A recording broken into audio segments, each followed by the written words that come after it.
अंदर कदम रखती है। समय बीता महलों में सुरुचि सुशोभित है, रुच के सब साज सजाती है। रानी सुनीति अब अट्टे पर चिड़िया और काग उड़ाती है। समय बीता, महाराज एक दिन ना आए, 2 दिन ना आए, 6 महीना रह गई मैया। सुनीति ने राजा उत्तानपाद का चेहरा नहीं देखा। और जब पतिव्रता औरत होती है वो पति के बिना एक पल नहीं रह सकती। 6 महीना रह गए, राजा उत्तानपाद का चेहरा मैया सुनीति ने नहीं देखा। और अगर पति अच्छा है, पति पत्नी को समझने वाला है, तो महाराज अगर पत्नी गलत रास्ते पर चल रही है तो सुधार भी लेगा, और पति अगर गलत रास्ते पर चल रहा है तो पत्नी सुधार लेगी। पति ऐसा होना चाहिए, ऐसे ना कि संजा को पौआ पी के आए और 2 चाल लगाए दे पत्नी में, बस ठीक है हो गई सेवा। पति भी पत्नी को समझने वाला होना चाहिए, क्योंकि लिखा है दादा, एक एक शब्द पर गौर करना बुजुर्गों। जब पति अधर्म को जाए तो पत्नी उसे बचाए, और जब पत्नी लाज लुटाए उसे कौन बचाए, उसे कौन बचाएगा।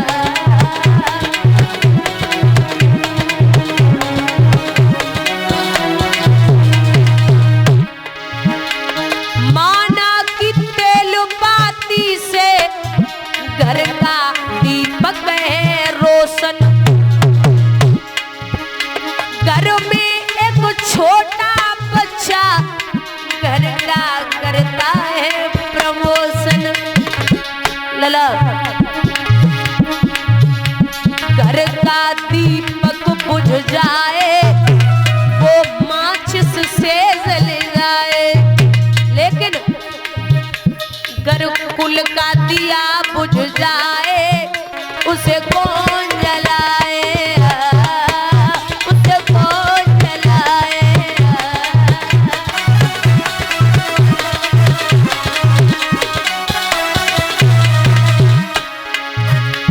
नारी के धर्म का दर्पण वो पति को करती समर्पण, नारी के धर्म का दर्पण वो पति को करती समर्पण।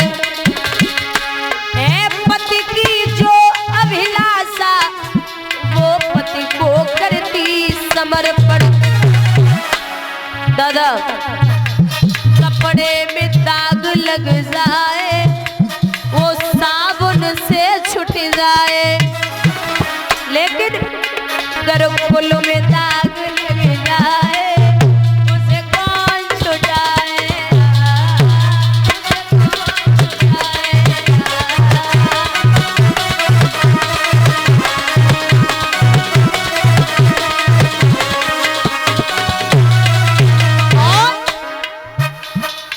जितना तुम्हें सोचना है सोचिए, लेकिन पत्नी जब जिद करती है ना तो किसी की नहीं मानती।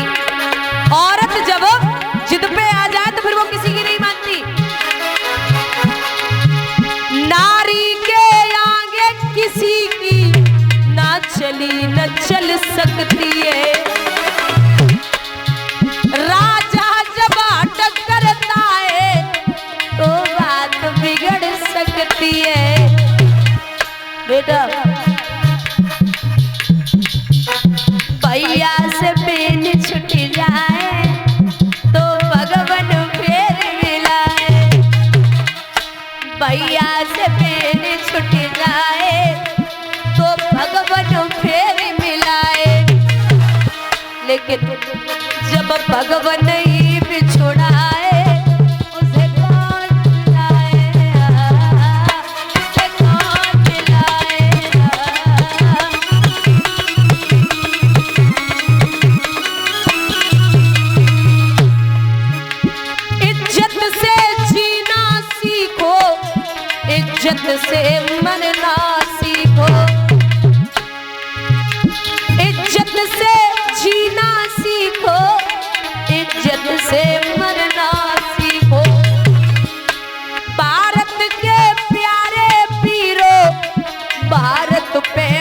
चलना सीखो।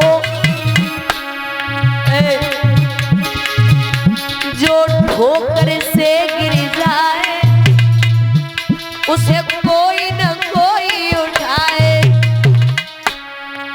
बुजुर्गों, जो ठोकर से गिर जाए उसे कोई न कोई उठाए, लेकिन जो नजरों से गिर जाए उसे कौन उठाए, उसे कौन उठाए।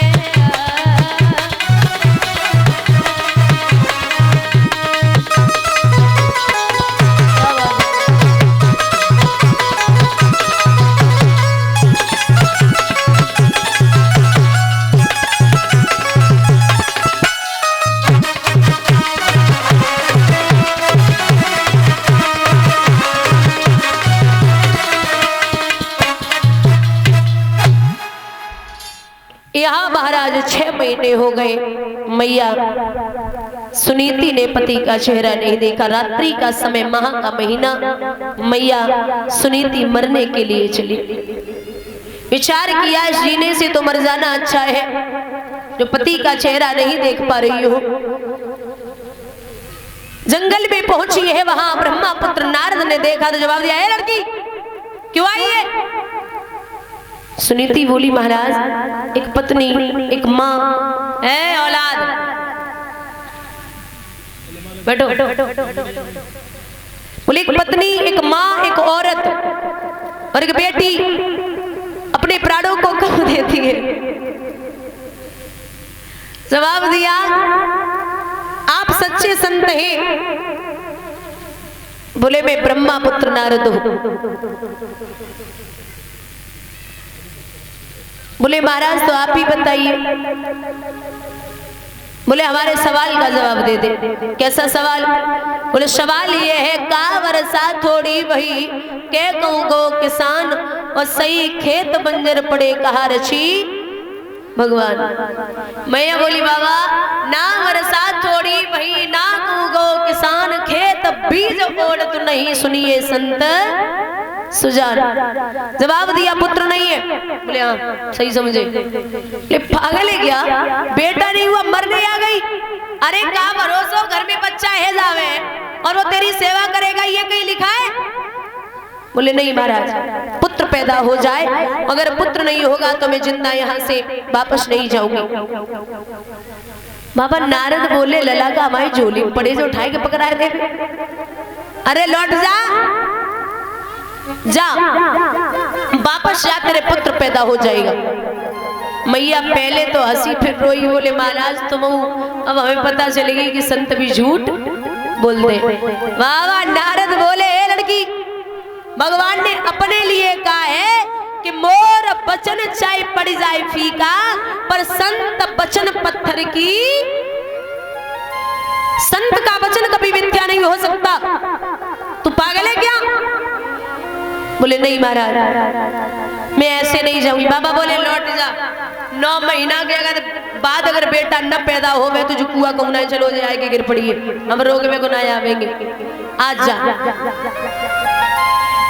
नारम ज्ञानम ददाति इति नारदः, नारम ज्ञानम ददाति इति नारदः, जिसकी बात कभी रद्द न जाती हो वो ही होता है। नारद बोले आज लौट जा। तू भी क्या याद रखे कि किसी संत ने वचन दिया था? बोले नहीं बाबा। बोले कैसे वापस जाएगी? बोले मुझे प्रमाण दो। बाबा नारद बोले और कैसा प्रमाण चाहिए?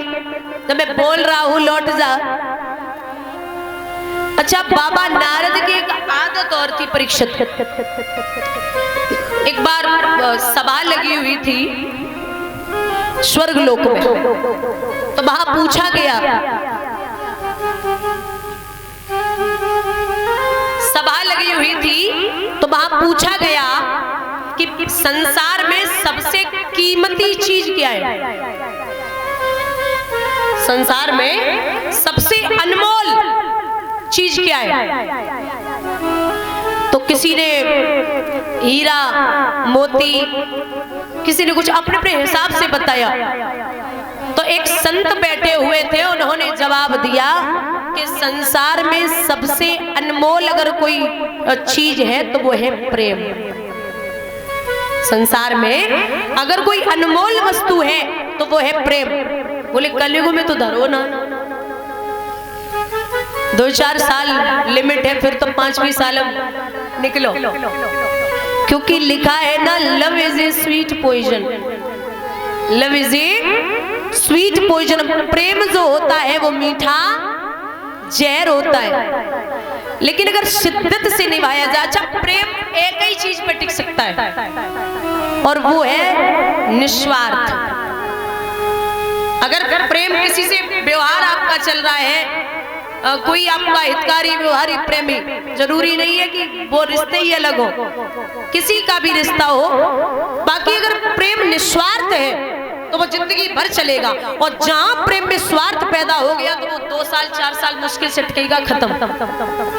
और कलयुग में साफ बिना स्वार्थ के तो कोई प्रेम करता ही नहीं है। जहां स्वार्थ है वहां प्रेम है, वरना कोई बात नहीं, खत्म। तो बोले ये प्रेम होगा कहाँ? भगवान विष्णु के पास। बोले पागल हो गया, उनके पास कहाँ रखा है? अगर उनके यहाँ होता ना तो रात्रि में गजराज के बुलाने से मैया लक्ष्मी को छोड़ के भगवान जी नहीं जाते। बोले फिर ब्रह्मा जी के पास में? बोले वहां भी नहीं है, वो पूरी उनकी जिंदगी निकल गई, पूरा जीवन निकला जा रहा है सृष्टि की रचना करते हुए, तो वो ब्रह्मा जी को प्रेम नहीं करते। बोले कोई और है? बोले हाँ, दुनिया में एक इंसान है, एक मतलब देवता है जो अपनी पत्नी को बहुत प्रेम करता है, हर जन्म में अपनी पत्नी के अलावा किसी को नहीं देखता।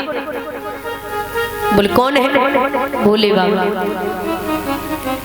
भोले बाबा अपनी पत्नी को इतना प्रेम करते हैं कि वो हर जन्म में अपनी पत्नी के अलावा किसी को स्पर्श नहीं करते और उनमें कभी भी लड़ाई नहीं होती। बाबा नारद बोले हम पे छोड़ दे, उनकी लड़ाई का हम पूरा अलग अलग करवाए दिए उन्हें, हम जा रहे। बोले अरे तुम्हारे जैसे तो बहुत देखे, उनका झगड़ा कभी होता नहीं, अगर हो भी गया तो सुबह होगा, शाम को इकट्ठे हो जाएंगे। अरे नारद बोले हम सब नारद कहते, आज पता चल जाएगा।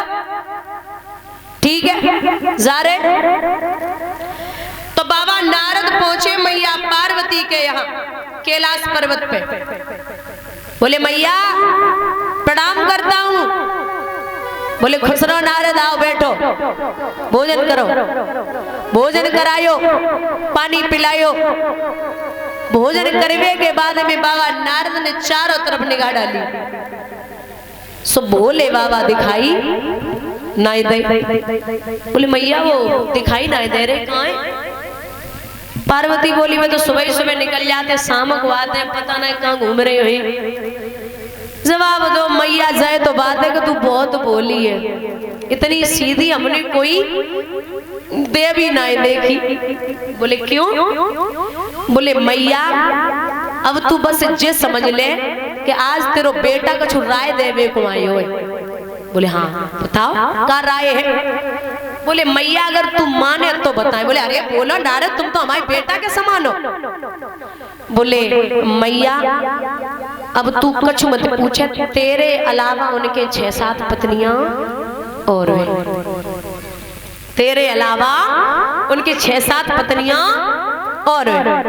मैया बोली नारद भोजन करो, और भोजन करने के बाद विश्राम कर सको तो, लेकिन जो उल्टी सीधी बातें हम न करो, चलो जाओ। बोले मैया ले हम तेरी सौगंध खाए रहे कि तेरे अलावा उनके 6-7 पत्नियां और। अब भाई कोई कसम खाएगा तो विश्वास तो होना ही है।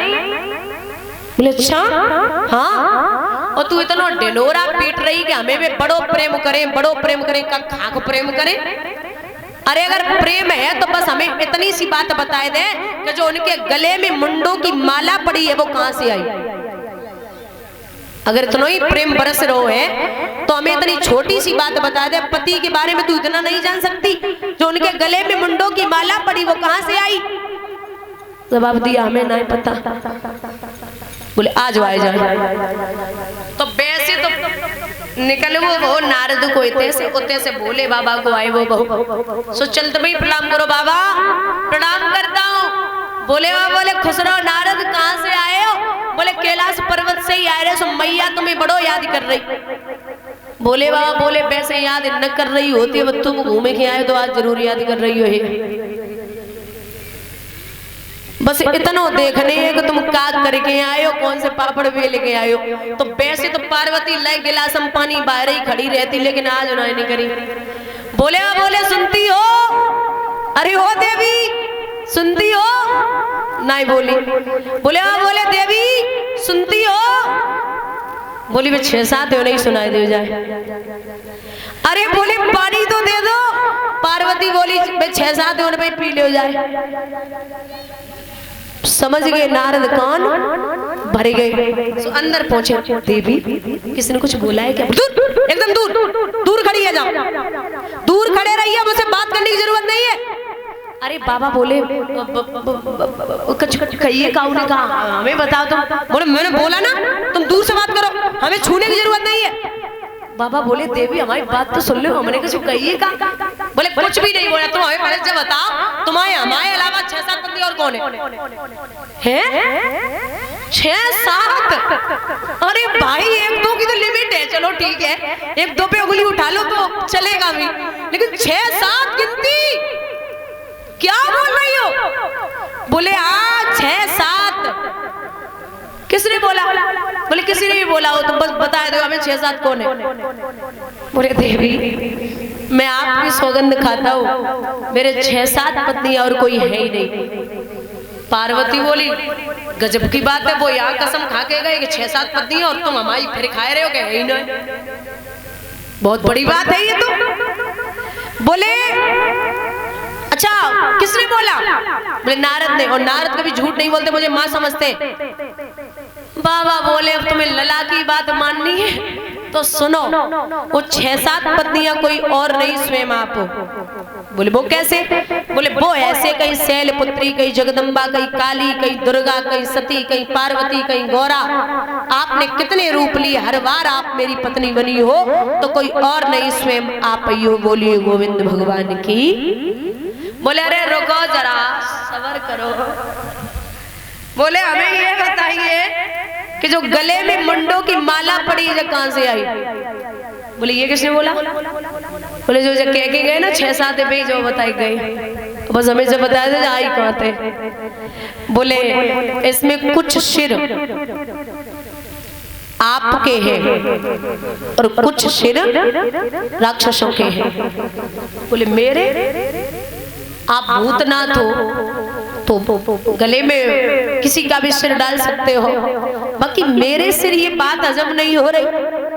जवाब दिया हे देवी आपने जितनी बार अपने शरीर को छोड़ा है उतनी बार मैंने आपके सिरों को अपने गले में धारण किया, और अगर ऐसा मैं न करता तो मैं आपसे इतना अत्यधिक प्रेम करता हूँ, मैं आपके विरह में, आपके प्रेम में पागलों की तरह मृत्यु लोक में घूमता, इसलिए मैंने आपके सिरों को अपने गले में धारण किया। बोलिए वृंदावन बिहारी लाल की महाराज। ऐसे थे बाबा नारद, और मैया पार्वती को समझाए कि बोले हे देवी। वो नारद बाबा ने सुनीति को जवाब दियो कि हे लाडो